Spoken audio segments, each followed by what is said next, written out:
arah dan tujuan dari hidup. Dan sisanya yang 30, Pak Bupati kirim saja hari ini ke Dodik Lembang, karena di sana sudah ada 140 dan daya tampungnya 500. Jadi kirim saja nanti untuk jenjang SMP. Untuk pada proses libur hari ini mereka tidak lagi menjadi bagian dari kerisauan orang tuanya. Karena seluruh proses yang terjadi hari ini adalah ada 3 variabel yang membuat anak-anak kita menjadi anak-anak hebat, anak-anak istimewa. Pertama adalah variabel di rumah. Yang kedua adalah variabel di lingkungan. Yang ketiga adalah variabel di sekolah. Bupati, Pak Sekda, Pak Camat, para kepala dinas, badan kantor. Variabel di rumah, apa sih yang terjadi di negeri ini? Yang terjadi di negeri ini adalah orang tua tidak punya ikatan emosi dengan anak-anak. Orang tua kehilangan ikatan emosi itu pertama karena pengaruh digital. Sejak kecil anak-anak sudah diberikan HP, yang penting dia anteng. Sehingga hubungan emosionalnya anak itu tidak dengan ibunya tapi dengan HP, dengan mesin. Artificial intelligence bisa berdampak positif, bisa berdampak negatif. Saya sampaikan, negara lain itu mengalami kemajuan hari ini, itu tahapannya banyak. Mereka masuk di era di mana kekuasaan mendominasi kehidupan masyarakatnya. Masyarakat masuk dalam dogma, dibodohkan oleh 2, yaitu tuan tanah dan kelompok-kelompok yang mengaku spiritual. Yang kedua, terjadinya proses revolusi, perlawanan. Setelah proses revolusi diawali dengan kebebasan orang untuk berekspresi. Mereka memahami filsafat, lahirlah revolusi industri. Dari lahir revolusi industri itu mereka menjadikan hidup adalah bagian dari proses menuju kemakmuran dengan proses industri. Maka mereka menjadi kaum kolonial. Tahapan manusianya dari manusia masa lampau dan masa depannya itu mengikuti tahapan. Jadi anak-anak itu ada tahapan. Orang Indonesia itu saya perhatikan, itu tidak lewat tahapan. Satu di era kerajaan, kemudian masuk ke era kolonialisme, dia digiring oleh pemerintah kolonial bekerja sama dengan para bupatinya untuk menanam kopi, menanam teh. Dan orangnya yang tahunya adalah kamu nanam teh, kamu nanam kopi, kamu jual, saya beli. Maka mereka menjadi kaum petani yang digerakkan. Kemudian mereka disuruh bekerja, membuat jalan, membuat jembatan, membuat pelabuhan, membuat pangkalan udara. Dan dulu orang menyebutnya rodi. Mereka tidak dibayar. Tapi hari ini banyak orang yang mengungkap fakta di media sosial. Sesungguhnya kaum orang-orang Indonesia, orang pribumi pada waktu itu yang disuruh bekerja oleh Belanda itu mereka dibayar. Tetapi bayarannya tidak nyampe oleh para bupati. Uang keluar miliaran, kotanya nggak bisa. Kenapa? Menuju tujuan muter. Apa sih yang menjadi korban birokrasi? Target sasaran ditembak, sibuk ngurusin bagaimana rencana menembak, kapan akan dilakukan penembakan, jam berapa, waktu menembak pakai peluru apa, jenis senapannya apa, bajunya warna apa. Itu seminarnya 7 kali. Itu birokrat. Ini harus dirubah model ini. Kalau enggak, mohon maaf.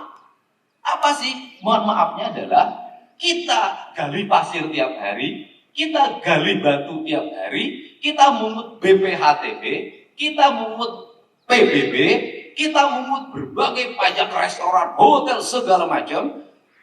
Saya kebaca kemarin, tapi ini jangan terjadi di Indonesia, nanti jadi ribut. Kenapa Vietnam cepat? Satu, sistemnya dia sudah sentral komunis. Kemudian kedua, Vietnam itu sekarang itu mempensiunkan sekian puluh ribu pegawai.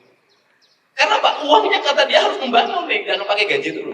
Bayangin di negara lain. Di negara lain tunjangan itu bisa naik, bisa turun. Tergantung kemampuan keuangan.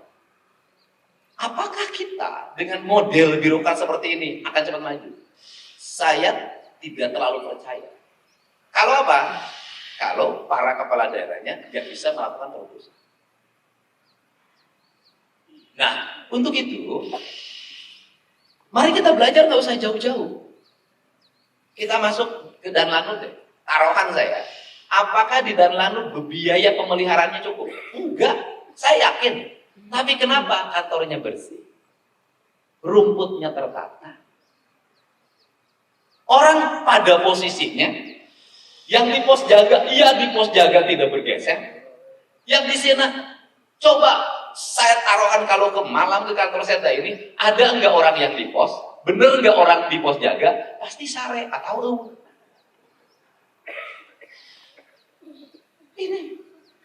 Di kantor Lanut bersih, di komplek-komplek militer saya lihat bersih. Kenapa? Orang digerakkan. Untuk itu Pak Bupati, nanti manajemen nggak usah saya termasuk ini, saya baru loh mimpin apel, saya nggak pernah mimpin. Nggak usah nih Pak Bupati ada apel. Kenapa? Sudah tiap minggu, tiap hari Senin jam apel diganti oleh siapa? Dari rumah bawa koas, dari rumah bawa ceretnya merek ini, gerakan melalui bidang-bidangnya. Pokoknya kasih hukuman. Kalau kantornya masih kotor, kalau halaman kantornya masih kotor, ganti. Bicara. Gak usah lagi ngandelin bagian. Setiap orang bertanggung jawab. Kenapa? Ini bobroknya mental kita sebagai birokrat. Kenapa? Kita tidak pernah menyayangi ruang kerja kita. Saya dari dulu, sejak saya wakil bupati sampai hari ini, saya selalu menyayangi ruang kerja saya. Saya selalu menyayangi rumah tempat tinggal saya selalu menyayangi lingkungan saya. Kenapa? Saya hidup dari meja ini. Maka meja ini harus baik. Gak peduli ada anggaran, ada nggak ada. Bila perlu saya bawa meja dari rumah. Saya cari meja yang terbaik dari rumah untuk meja kerja saya. Kenapa? Dari meja kerja saya ini bisa beli meja di rumah. Dari meja kerja saya ini bisa beli kursi di rumah. Dari meja kerja saya ini bisa bangun rumah.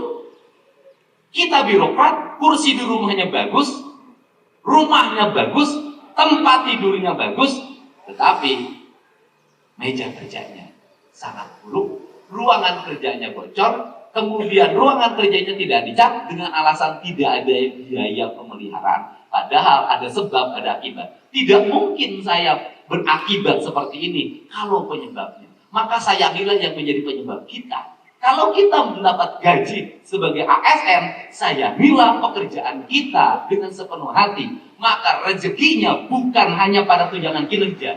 Di luar itu, Anda mengalir rezeki yang tidak ada. Dan saya buktikan. Makanya saya tidak berarti membanggakan diri. Tidak. Ketika saya pulang ke lembur, apa yang saya lakukan? Saya tidak hitungan terhadap uang yang saya beli. Saya bangun jalan. Saya bongkar kandang ayam, jumlahnya 54 kandang ayam. Karena menimbulkan bau, lalat, orang tidak akan mau datang ke tempat saya, ke rumah saya.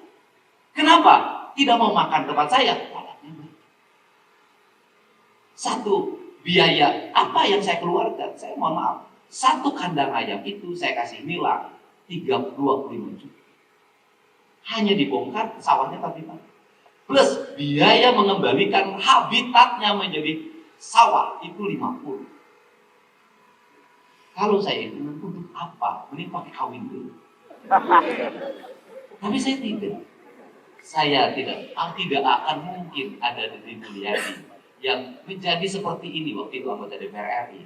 Kalau ibu saya tidak pernah tinggal di sini. Kalau saya tidak lahir di sini. Dan kenapa saya berani melakukan itu? Karena saya sudah berhenti jadi bupati Purwakarta.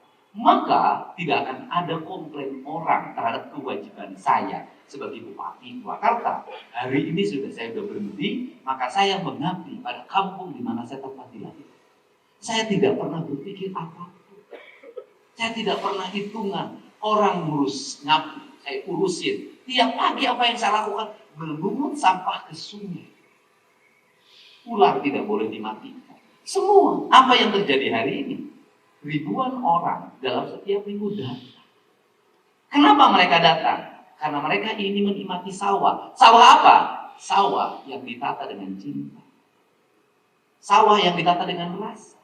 Jalan-jalan yang dibangun dengan cinta dan rasa orang yang mendiaminya. Tetapi apa yang dilakukan oleh anak-anak muda setempat ketika ramai orang sibuk bikin parkir? Bukan sibuk membersihkan, sibuk ingin dapat uang parkir. Apakah Anda kalau ngomong persoalan antara SK yang di PJB dan uang yang diterima tiap bulan seimbang dengan biaya hidup Anda? Tidak. Jauh. Tapi bisa anak jadi kedokteran. Bisa bangun rumah, bisa cicil mobil, bisa nyandung sore. Kenapa? Keyakinan. Kenapa Anda pada diri Anda punya keyakinan? Kenapa pada lingkungan tempat kerja Anda tidak punya keyakinan? Jadi, bangunlah keyakinan pada lingkungan. Terakhir, kenapa saya konsentrasi pada anak muda? Saya punya tesis. Mohon maaf, bukan membuat klasifikasi manusia. Tidak. Mohon maaf, anak-anak yang bandel hari ini adalah ekonominya menengah ke bawah. Sudahlah. Dari sekian ratus anak yang saya urus, semua menengah ke bawah. Anak-anak orang kaya hari ini, anak pejabat, balager, anak pengusaha, balager. Bayangin, apa ancaman masa depan? Ancaman masa depannya adalah anak bupati bager, ke depan berpotensi jadi bupati lagi. Mohon maaf, karena politik seperti itu. Anak anggota DPR bager, ke depan berpotensi jadi anggota DPR lagi. Anak kepala desa bager, ke depan berpotensi jadi kepala desa lagi. Anak pengusaha bager, ke depan berpotensi jadi pengusaha. Tapi anak kelas menengah ke bawah, nakal. Akses untuk potensi itu hilang hari ini. Dan Anda kalau lihat Amerika, apa yang akan korban Anda? Rumah sudah habis untuk biaya hidup dan biaya nakal anak. Sawah sudah habis. Macul embung. Kerja embung. Pakai narkoba. Pakai obat-obatan ciu dan sejenisnya. Apa nanti? Saya sudah ngebayangin. Suatu saat kalau nggak segera diberesin, itu nanti di jalan raya ada orang tidur begini, nggak punya rumah, nggak punya apapun, kerjanya mana? Nanti di halaman-halaman, itu nanti banyak orang yang sudah kehilangan masa depan. Badannya kurus, nggak punya masa depan, tidak punya akses pendidikan, tidak punya akses rumah. Mereka akan terberantakan di mana-mana. Taruhan saya. Makanya saya ingin benerin dari sekarang. Kenapa anak-anak orang menengah ke bawah hari ini sombong? Kenapa? Ibunya membuat dia sombong. Kenapa? Ibunya tidak menyayangi anaknya. Caranya apa? Membela anaknya. Anaknya hayang studi tour, pinjem Bang Emok. Anaknya pengen motor, kredit, maksain diri. Anaknya pengen HP, maksain diri. Ditegur saja oleh gubernur. Anaknya, ibunya ngamuk. Diterima anak aing digitu-gitu. Ini penyebab hancur. Maka hari ini saya membuat ketentuan dan diikuti oleh para bupati. Orang tua siswa yang menitipkan anaknya di sekolah, SD, SMP, SMA, harus menandatangani surat pernyataan di atas materai dan bernotaris tidak akan mempidanakan gurunya manakala gurunya memberikan hukuman karena perbuatan. Dan kalau itu dilakukan maka orang sekolahnya berhak untuk mengembalikan anak itu pada orang tua. Kenapa? Pendidikan itu proses menitipkan.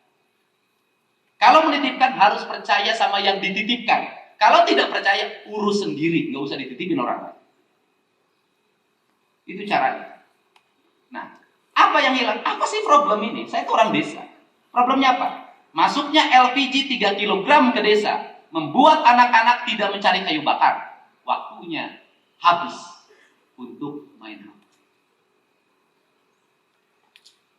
Masa dulu SD dan SMP itu anak-anak itu nyari kayu bakar untuk bantu ibunya. Sehingga anak itu menjadi stimulus bagi ibunya. Hari ini anak predator bagi ibu. 2. Kegemaran beternak hilang pada diri anak-anak pedesaan. Tidak tengangon domba, tengangon sapi, tengarit. Waktunya habis lagi. Dihabiskan untuk apa? Nongkrong di saung sawah. Dan saya sudah tidak menemukan lagi anak usia SMP dan SMA mendampingi ibunya motong padi di sawah. Saya sudah tidak menemukan lagi. Jadi kesimpulannya adalah dahar hayang enak, motor hayang halus, HP hayang anyar, baju hayang gagah, kabogoh hayang hade reuneuh diheula. Mohon maaf. Fakta. Setelah hamil duluan, mohon maaf, setelah melahirkan, laki-lakinya tidak lagi mau. Dia pergi balik lagi ke orang tuanya. Orang tuanya yang sudah miskin harus menanggung beban anaknya yang ditinggalkan oleh pacarnya. Oh gubernur, anak saya main HP saja. Inungna kayak sarua main HP. Tadi karariu. Ini korban ibu-ibu nih baru nih. Kenapa korban ibu saya itu pernah jatuh dari motor, pernah main bola, terus ibu-ibu teh salaman teh dipeperakat ditarik di pariuskeun. Aing balik ieu Gusti. Gubernur bea ku mama. Di kaki aja barugi nya katen ini. Duit boga tapi jarang membelai wanita cantik. Mama. Andai kata pun membelai kan tidak akan saya kasih tahu. Ya jadi mak, jadi lamun budak emak hayang bager kemana tong nyawa HP wae. Ulah nyarek budak tong nyawa HP wae. Dari mana nyawa HP wae? Anak saya tuh udah kritis nih. Kalau sepegang HP langsung gini. Ayah, jangan main HP, nanti dibawa ke barak. Terus dia kemarin cerita, ayah Ania waktu kecil dikasih HP, sekarang enggak. Kenapa sekarang enggak? Takut dibawa ke barak. Jadi nih, ketika indung ayeuna ibu-ibu nyarek budak ngulikeun ka gubernur. Nyarek budak sinadahar. Nih, Pak Gubernur nih. Nah Allah ya Robi eta kuat teu metu eta indung. Kuat dikieukeun. Itu lain ukur di Jawa Barat, di Jakarta, Amruk jeung Arti jeung kabeh pada di. Ya Allah ya teh. Aing mah ukur hiji we, hiji. Padahal lain ukur ka budak tuh. Pada deui salaki aing ye.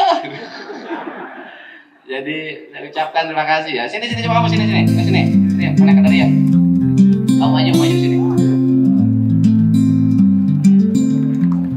Rai teh kudunya A ka barudak teh Rai teh ke budak teh jadi. Coba balas. Ya sini. Lamun sawara-sawara banyakina teh anggeus. Bahaya. Ya, kunaon? Tawuran, Pak. Di mana? Di AGM. Hah? Orgolis? Oh, di situ jeung Indramayu. Sama Orgolis, Pak. Hah? Kamu punya bela diri? Enggak. Pakai apa nonyoknya? Pernah ketonjok? Sakit? Ayo ketonjok tuh. Kamu? Oh. Eta kamu apa? Ini disuruh sama ibunya. Iya, Pak. Kamu kenapa sih jalur sekolah? Ini, Pak, malas. Ya udah aja berhenti sekolahnya. Enggak mau. Ya gimana? Kamu nggak jelas. Ya, mau sekolah nggak? Mau, Pak. Oh, iuran. Patungan. Iuran. Gimana? Sila. Kamu apa? Bolos, Pak. Bolos. Sekolah di mana? SMP 2 kerja. Saya orang gangder ya, orang kerjanya. Oh. SMP 2 berarti itu anu SMP 2 anu arah ka Cipeuleuy. Ya, dekat lapang bola. Ya. Mana orang mana? Orang Cijoget. Terus mun bolos mana sok ka mana? Sok di makam, Pak. Jadi kubur sekalian sih teh. Kamu bolos di makam. Di makam aja. Tapi ibu kamu baik. Baik, Pak. Bapak kamu baik. Baik. Kamu oleh orang tuanya dimanja ya? Ayeuna arek bolos teh moal, Pak. Sieun sia. Tawuran pernah? Pernah, Pak.